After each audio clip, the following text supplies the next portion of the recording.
Hi, Bill Curtis here. Getting back to kicking it and running with Bill, the fat back, and all that good stuff. Today, I have some of my favorite people with me. I have Miss Robin Dunn, one of the background singers, dancer with fat back in the days. And also I have again the guest we had previously, Carol. This is Carol's second trip with us. And I hope we'll have Michael Walker coming back again. So I want to get right down to it, and I want to get right in with it with Miss Dunn. Miss Dunn, tell us about yourself. Tell me about your words, where you're from, where you're born, all that good stuff.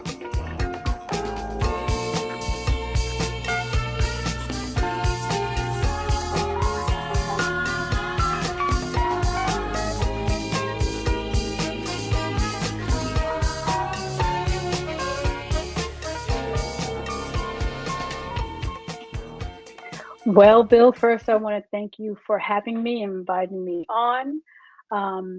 I am from New York and I still live in New York City. Um, I'm actually like really having all these thoughts and memories of our past and excited to be here. Currently, I am what I call a face coach. Where I specialize in self-discovery, movement, and performance. And I train artists in being more confident on stage and on camera, as well as including movement. I still currently teach at the Alvin Ailey School, as well as a place called Steps on Broadway. So I continue doing that and offering workshops and just continuing my path of just really encouraging others, especially artists. Oh, you got a busy schedule there, Ms. Dunn. Tell me, were you born in New York, born and raised? Originally from Queens, New York, where I actually met you, Woodside, Queens, and then later moved to Manhattan. Well, what school did you go to, Rob? High school? You're taking me back a ways. I was like, where did I go to school? I went to William Cullen Bryan High School, and then I went to Bernard and Baruch College for marketing. Yeah. What year was you in Bernard? I don't do that. I don't do years. You don't do years? Okay. I just wonder, but you did. You graduated there sometime in. Okay. Exactly. I see Michael Walker join us. How you doing, Mike? Good, Bill. Can y'all hear me? Yeah. Okay. Yeah. What's up, Rob? Yeah. Hi, Mike. How you doing, babe? Good. Thank you, Rob. Good. I'm doing well. How are you? Oh, I'm blessed. I can't complain. What's Rob, up, Carol? Hey. Rob, do you mind telling us what year you joined Fatback? How is that? He just determined. A long time ago. Long time ago. Okay. Carol? Yes, I sir. want to ask you, tell me about some of the shows that you did, and tell me about the most exciting one that you did when you was out there with Chic. By the way, let me introduce Carol to my audience. Let me introduce Carol to you.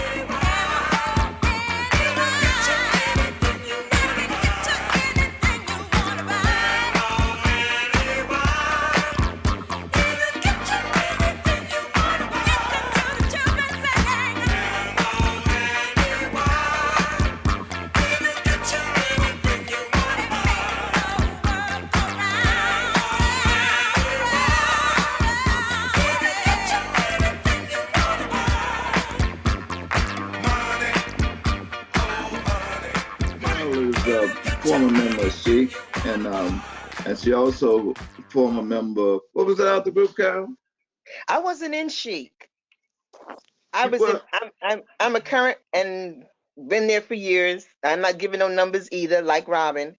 But music, I was a member. Yeah. I was a member of CNC Music Factory. Yeah. Oh. Yeah, a few people. Hmm. But you did perform. What was the group you performed with? Didn't you perform with Chic too? No, That was Deborah no. Jean. Maybe that That was was Deborah. Deborah. No, that was Deborah and I were both in Change Oh, and CC CNC Factory. Music Factory. Yeah, and Yeah. CNC Music Factory. Okay, Mhm. I got it now. I got it now. Okay. Got it now? Yeah. Okay. Tell us some about them exciting shows y'all did. What was your most memorable show you did with CC? Gosh, we I'm did gonna a take lot you of back now. award I'm gonna take you shows, back.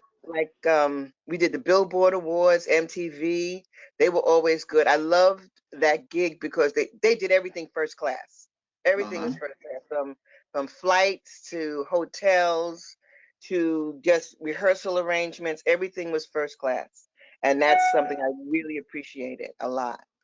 With the most memorable gig I ever did was really you were on the same gig, Uh-huh. and that was when we went to Africa. We went to Nigeria. I That remember that. still that gig was it was Not everything. to be forgotten. And I'm telling you, it can't be. It was so momentous. It was just something I had never been to Africa before, so it was my first experience. But then again, learning the culture, the people, and you could feel that spiritual connection when you went to the beach and you could look over the Atlantic, and it was just this spiritual connection that you felt with your people, with your ancestors. I just felt that. And the thing I remember most was when we did the stadium. Like I think it was like 80,000 people in there, Mm. right? And this one man tried to come up to us, but they had all those guards and everything around us when we were coming off stage. But this one man managed to slip through, and he gave me a naira, which is a Nigerian dollar. And he said, please take this. This is all I have to give you. You're worth so much more. And I still have that naira to this day. Oh, yeah. Yeah, Yeah, that's great that was stuff. the most, yeah. Yes. Even thinking Um, about it again. um, Mike, I want to get you. Tell me about one of your most exciting gigs. I searched for love before, for love that I thought I couldn't find. I searched day in and day out for the one that was mine, all mine. I played around with love before. I was silly, and you know that I played the fool. But then you came into my life and you changed that. 'Cause I know what I want and where it's at. Yeah. Since I found you, I'm in love with you. I found love. Since I found you. The Africa was a good one as well. Because I got a chance like Carol to do some connecting, and in addition to that, I was mingled with some of the brothers that was there, and it's just the whole atmosphere of it, and being able to see it firsthand as opposed to what people are always saying, and and had no clue about what it was. So he was Mm-hmm. able to see it for yourself, and just to get a chance to check out the arts and the crafts, and and the performance. I believe that the people were so appreciative of the performance, and it was a really good thing. And plus, chasing those salamanders around all the time, but you know, it was. Yeah. Yeah, It was a good we got thing. chased right out of our room. But I tell you, that was one. But the one that sticks out the most, I think we were doing a thing in London, and I believe that the I Found Love and Peace had just kicked out. And when we were doing the performance, it was a situation where all you had to do was just hold the microphone, and they knew every word, every riff, every ad lib, the whole nine. That was very exhilarating. You know what I mean? To show, to get the impression that something that we created, that people appreciated that much.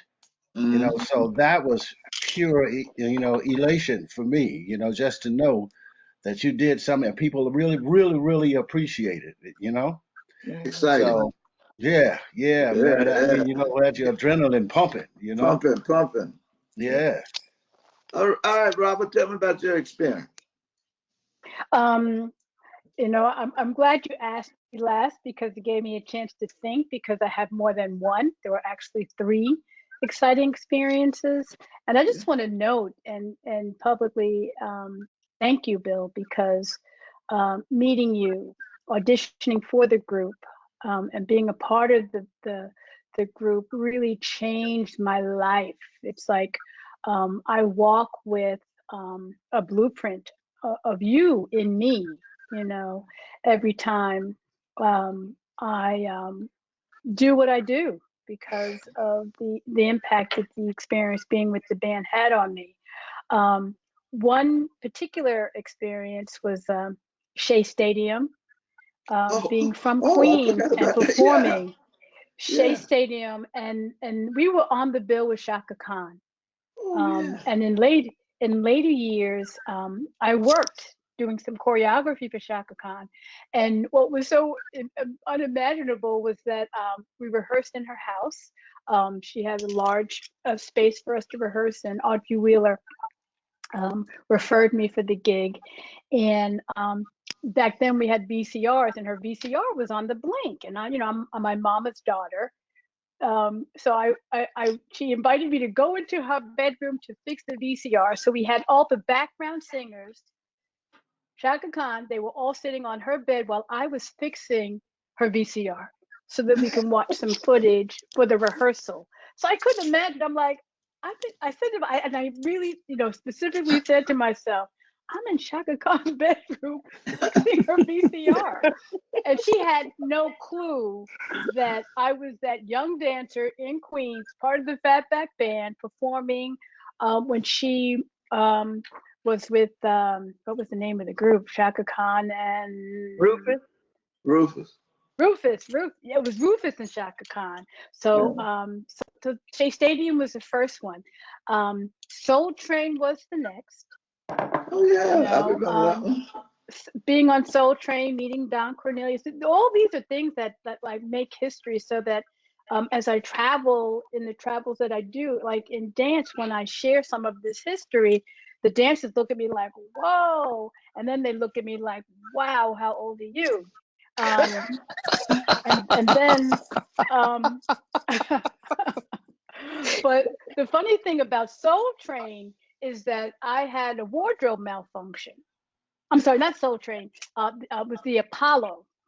On the Apollo stage, a friend of mine from Queens made these outfits for us, and I had a wardrobe malfunction. So I lived in the the um, the projects back then. So when I got back to the projects, people were in that audience.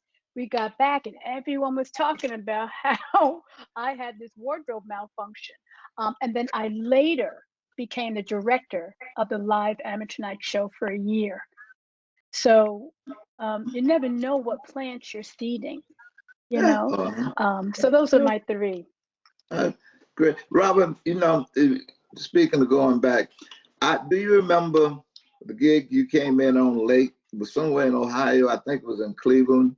You came in late on the gig, and we was already started performing. You remember that gig? And you came in from the Oh, audience. do I? Just tell me about that. Tell me, I can't remember all of that. I remember that. I remember that quite vividly. During the time that I was with the band, I was also going to Baruch College, securing my degree. So and I always remember these days because, like, to be that young, earning the kind of money I was earning back then, I used the funds to travel back and forth so I could go to school. I was working part-time at Random House Publishers. I was part of the band, and so I used those funds to go to travel, and I was going to Baruch. So this was I had to have some dental work done, and so this was one of those times that I wasn't able to travel with the band. So I had the dental work done. I was to meet you guys. I arrived, and this was like quite an adventure. I don't think it was Cleveland. I thought it was more like It might have been Dayton. Kansas. There was some. I don't know that it was Ohio, but I know this. I was terrified because I arrived in the airport, and I took a cab from the airport to the venue, and it was like really dark. The driver was really like suspect, so I was a little nervous. But by the time I got there, the band was already on stage, to my horror. So I ran in the dressing room, got dressed, had a wad of cotton in my mouth, was still bleeding. And then I got dressed and I made a dramatic entrance onto the stage. And afterwards, you told me never to do that again. But I was a hot mess. I was dramatic and I was determined. But remember, I am your mentee. I'm trained by you, so I was making sure I made it gig. I hear you, Robin. I hear you loud and clear. Cotton, blood. It was still. I couldn't believe I did that. It was I like, did the same you thing. are bleeding, woman. I did the You same are thing. bleeding. Go sit down somewhere. It's that, you know what it is? It's that work ethic. That's what it is. Bill Yes. instilled in us that work ethic. Because I remember, I tell people how we used to do those sessions at Restoration. We come in at 5 in the evening, and we didn't leave to 5 and 6 the next morning. And the work, and everybody did their part. Everybody worked together. If Mike was doing the lead, we go take a nap on the floor. Wake up. Oh, Mike finished. Okay, now let's get in there and do the backgrounds. You know, whatever we had to do. But Yeah, that's but that Bill work wouldn't ethic let that me I take don't. naps. I He really told me I don't see made the that band much look anymore. bad. Yeah. Okay, But I did the same thing with the tooth. listen, Mike, I want to ask you a question, Mike. Tell me some of the most experience you had in the studio, Mike, recording. Tell me some of your most exciting thing when you record. Well, I don't know if you can call them exciting, but I remember my first one in Platinum Factory. Country boy, just finished college, was teaching, and came up to the big New York, right into the core. But and of course I went through that horror of coming in and seeing all the gates on the window and the wind blowing the trash and stuff. And I ended up in Bed-Stuy. I said, "Oh my God!" I was ready to go back. I was ready to go back. I really was. And that's when I asked my uncle. I said, "How long you been here, man?" He said, 33 years. I said, "Ain't no way, man. Ain't no way." And that was in '79. So I said, "Man, it ain't no way, But so then the next day I met Flip. So we started talking and we developed that relationship. And then we ended up in the Platinum Factory. I mean, in the Restoration Center. And the album, I can't remember the album, but it was the High Stepping Lady. And one dance, get on the dance, want to dance, get up and dance. Yeah. So, and that was my first encounter with the group in the studio. So, being fresh behind the ears, that kind of stuff, and saying, okay, but intimidation, I felt no intimidation, but because, I do what I do, and that's just it.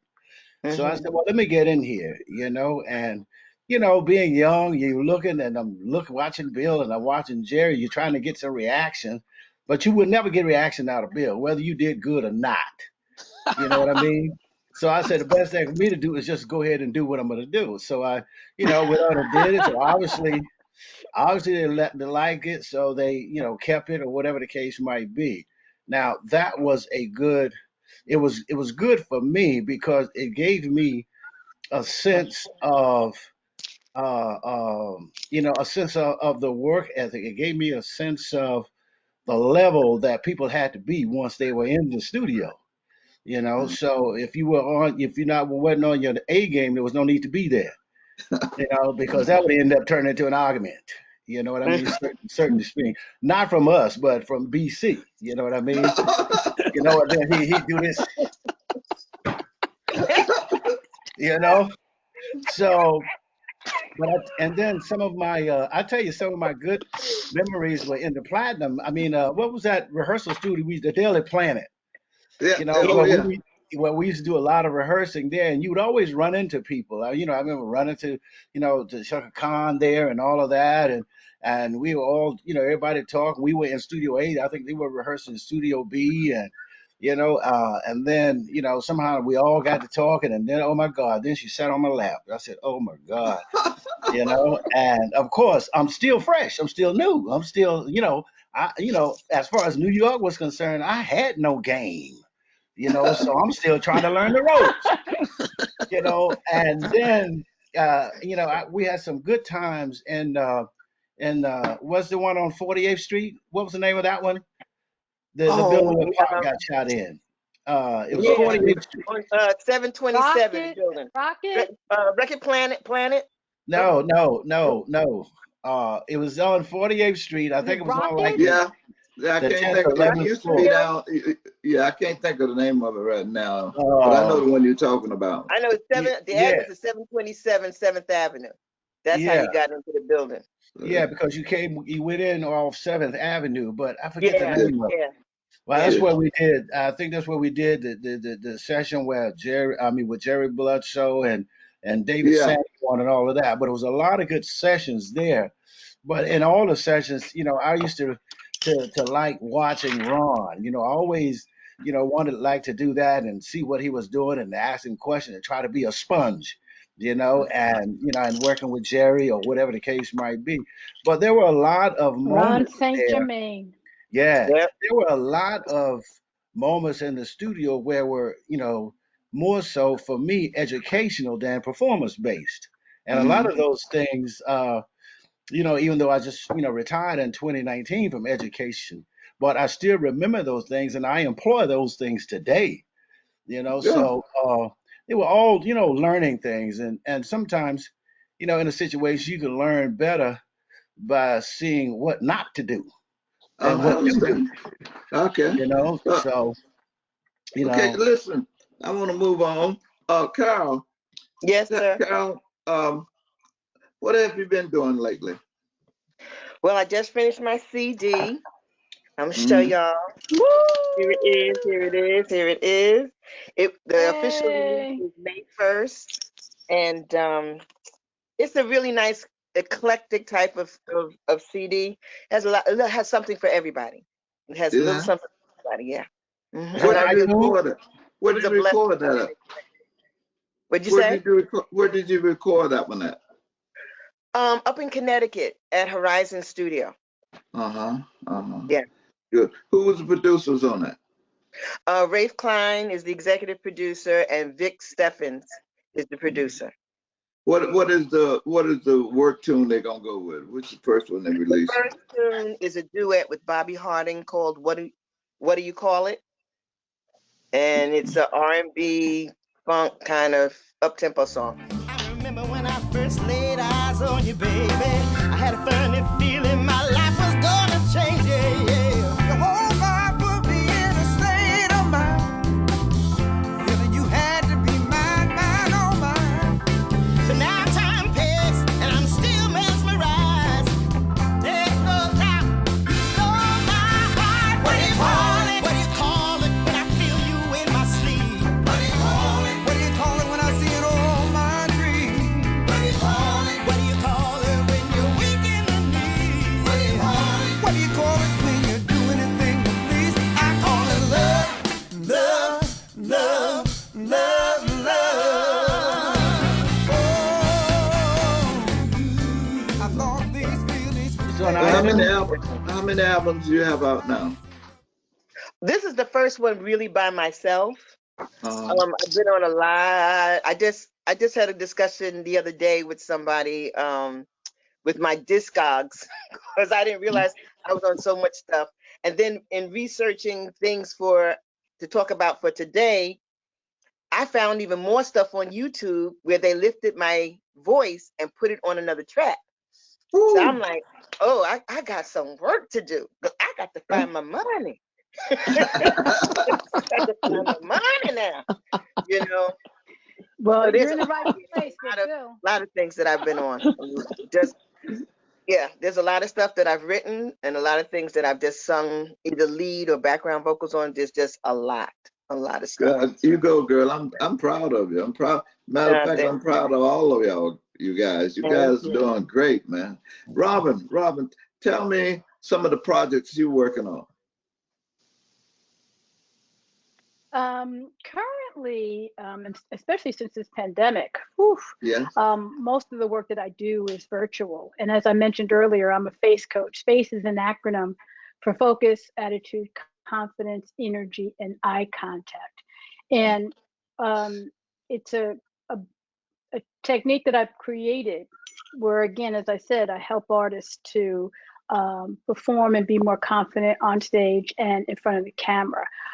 So I offer weekly classes, I do workshops, and coming in 2022, I'm going to be rolling out a lot more projects. Since the pandemic, I've been using this opportunity just to basically just really get myself even more organized in the launching of the brand.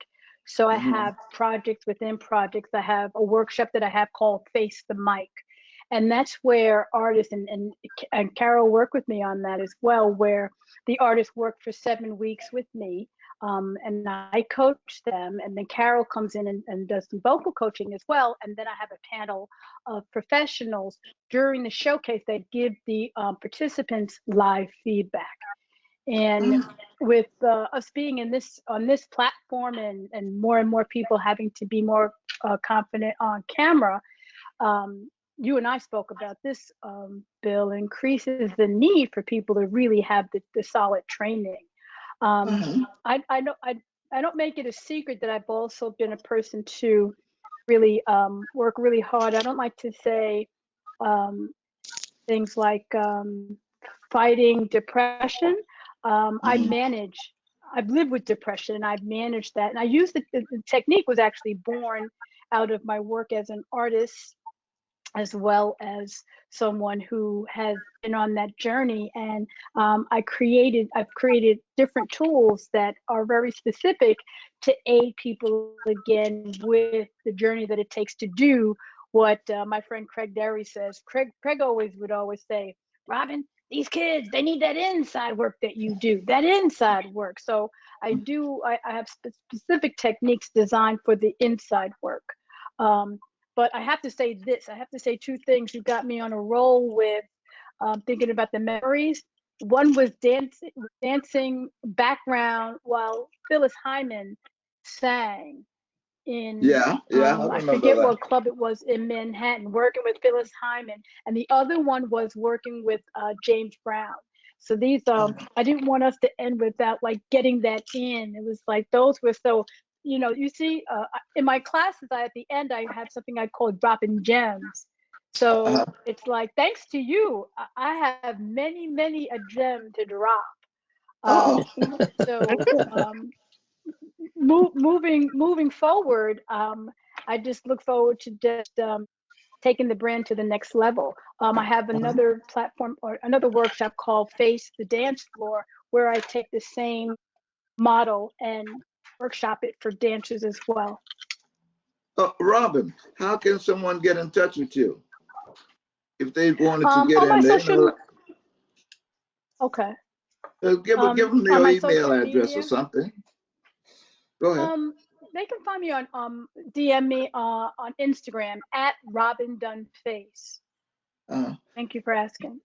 All right, good. Do you think you can do something for me? Help me on stage? Make them do it. I don't know about that. There we go. I need to get more confidence, man.